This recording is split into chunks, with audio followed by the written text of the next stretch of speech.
اعوذ باللہ من الشیطان الرجیم بسم اللہ الرحمن الرحیم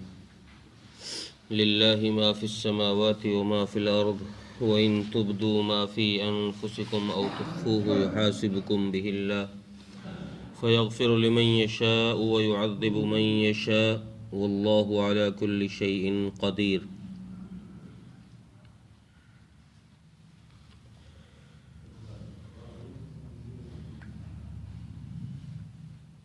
اللہ تبارک و تعالیٰ نے جیسا پچھلی آیت میں ذکر کیا تھا کہ اگر تم شہادت کو چھپاؤ گے تو تم گناہ کا کام کرو گے، یہ تمہارے لیے گناہ کی بات ہے کہ کوئی گواہ ہو اور وہ گواہی دیتے وقت اس گواہی کے اندر جھوٹ بول دے یا اس میں کچھ رد و بدل کر دے، اس کو چھپا جائے تو اس کا گناہ اس پر ہے۔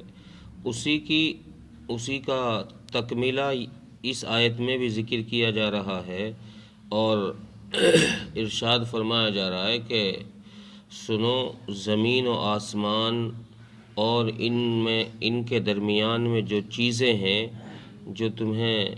نظر آ رہی ہیں وہ بھی، اور جو نظر نہیں آ رہی ہیں وہ بھی، وہ سب اللہ کی ملکیت میں ہے۔ ان سب پر اس کا اختیار ہے، وہ مالک کل ہے۔ جب وہ مالک ہے تو مالک کو اختیار ہوتا ہے کہ وہ اپنی چیز میں کسی طرح کا بھی تغیر اور تبدل کر سکتا ہے، اپنی حکومت میں، اپنی محکوم کے اندر کسی طرح کا فیصلہ قائم کر سکتا ہے، کسی طرح کا قانون اور نیم بنا سکتا ہے، کوئی اسے ٹوکنے والا اور روکنے والا نہیں۔ آگے فرماتے ہیں کہ اللہ تبارک و تعالیٰ نے پھر یہ نیم بنا دیا کہ ان تبدوا ما فی انفسکم او تخفوه یحاسبکم بہ اللہ، کہ تم جو کچھ ظاہر کرو گے اپنے اندر سے، باہر لے کر آؤ گے، چاہے زبان کے ذریعے سے کوئی کلام کہو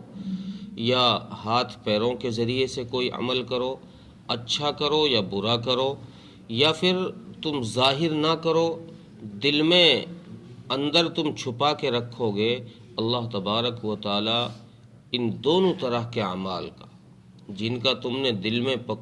ارادہ کر لیا ہے، دل میں چھپا لیا ہے لیکن ان کو کیا نہیں ہے، اور وہ اعمال جن کو تم کر گزرے ہو، ان سب پر اللہ تبارک و تعالی پکڑ فرمائیں گے۔ یحاسبکم، ان سب کا حساب لیا جائے گا تمہارا، اور پھر حساب کے بعد جس کا اللہ تبارک و تعالیٰ کا جی چاہے گا جس کو معاف فرما دے گا، جس کو جی چاہے گا اس کو سزا دے گا۔ اب یہاں یہ جو حکم نازل ہوا کہ تم جو اعمال ظاہر کرو گے وہ بھی، اور جو اندر دل میں چھپاؤ گے وہ بھی، ان سب کا حساب کیا جائے گا، یہی ترجمہ حضرت عبداللہ بن عباس رضی اللہ تعالیٰ عنہ نے بھی کیا ہے کہ اس آیت کا یہی معنی ہے، یہی ترجمہ ہے۔ لیکن یہاں ایک اشکال یہ پیدا ہوتا ہے کہ حدیث میں ہے کہ رسول اللہ صلی اللہ علیہ وسلم نے ارشاد فرمایا کہ اللہ تبارک و تعالیٰ نے میری امت کی معافی کا اعلان کر دیا ہے، اور ان کے وہ اعمال جو دل کے اندر چھپے ہوئے ہیں، ظاہر نہیں ہوئے، جن اعمال کو انہوں نے ظاہر نہیں کیا ان پر کوئی پکڑ نہیں ہوگی، ان کو معاف کر دیا جائے گا۔ چونکہ ایک دوسری حدیث میں یہ بھی ہے کہ جب یہ آیت کریمہ نازل ہوئی تو صحابہ کرام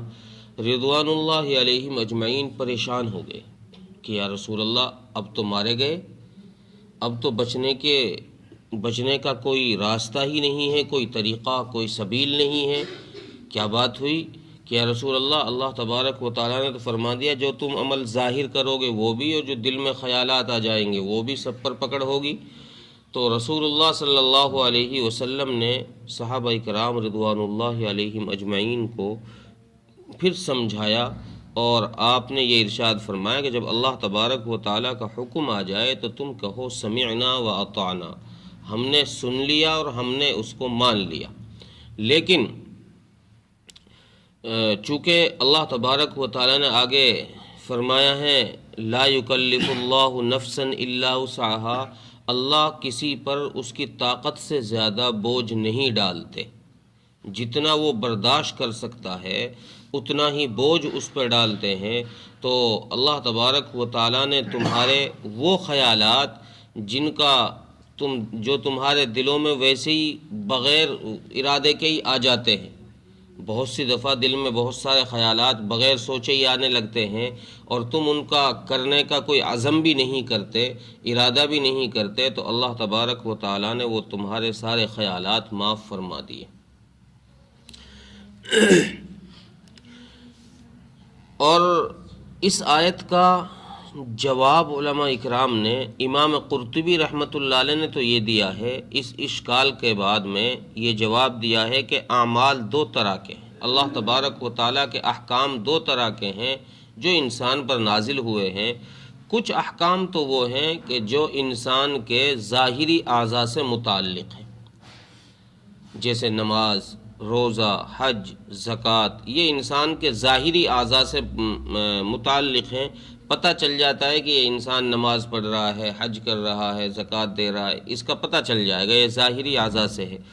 کچھ اعمال، امام قرطبی فرماتے ہیں کہ کچھ اعمال وہ ہیں جو انسان کے دل سے متعلق ہیں، جیسے ایمان، کفر اور عقیدہ، بغض، حسد،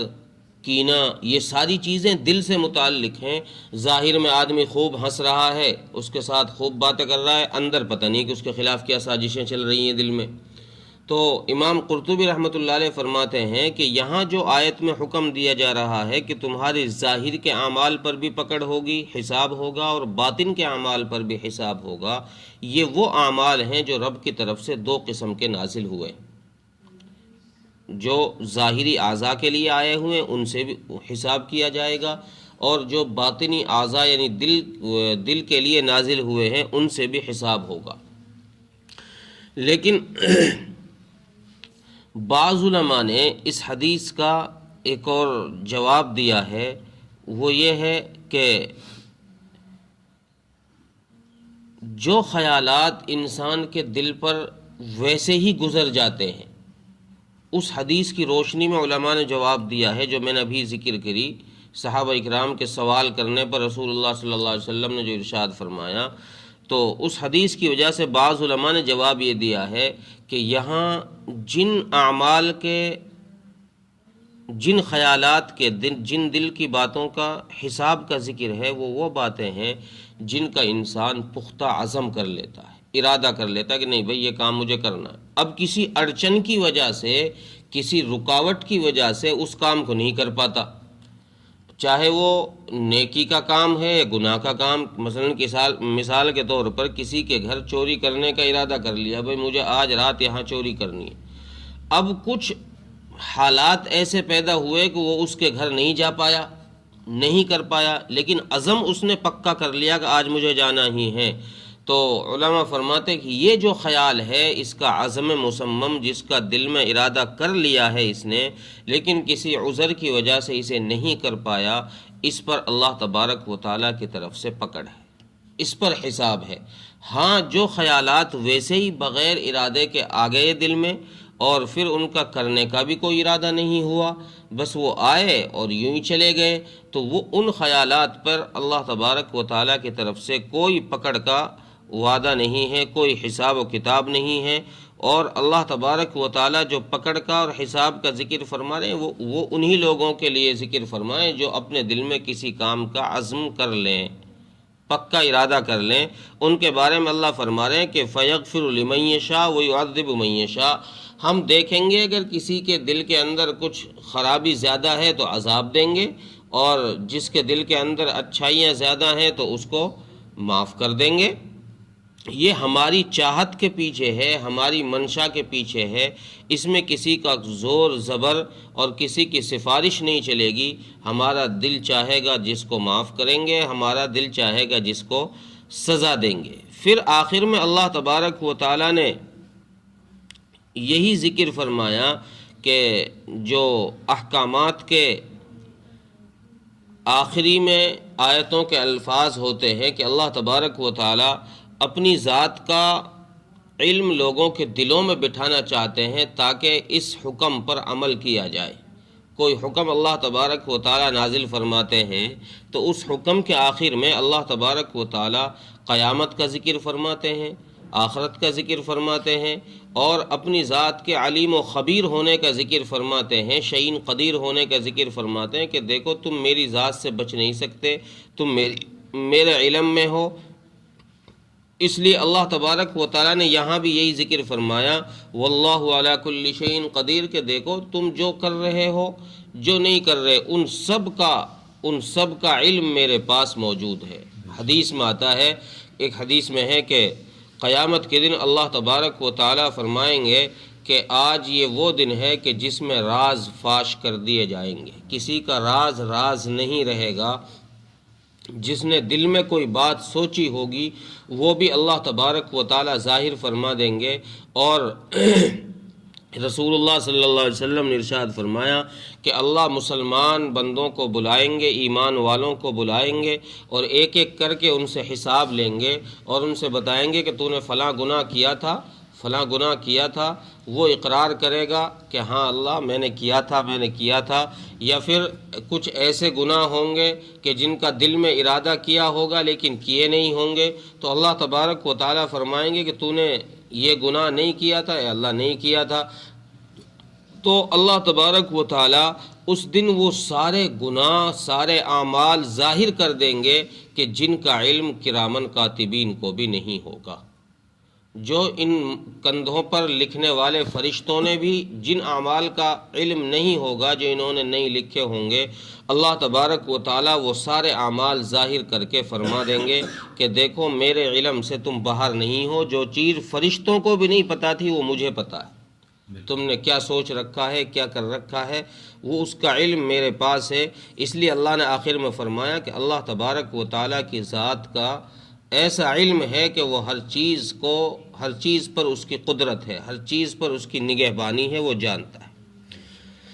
ترجمہ دیکھ، للہ ما فی السماوات و ما فی الارض، اور اللہ ہی کے لیے ہے جو کچھ آسمان میں ہے اور زمین میں ہے۔ وَإِن تُبْدُوا مَا فِي أَنفُسِكُمْ أَوْ تُخْفُوهُ يُحَاسِبْكُمْ بِهِ اللَّهُ، اور جو کچھ تم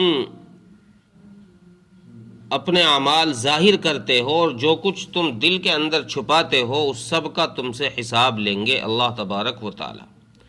فَيَغْفِرُ لِمَن يَشَاءُ وَيُعَذِّبُ مَن يَشَاءُ، بس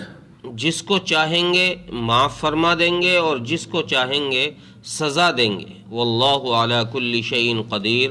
اور اللہ تبارک و تعالی ہر چیز پر قدرت رکھنے والے۔ اللہ تعالیٰ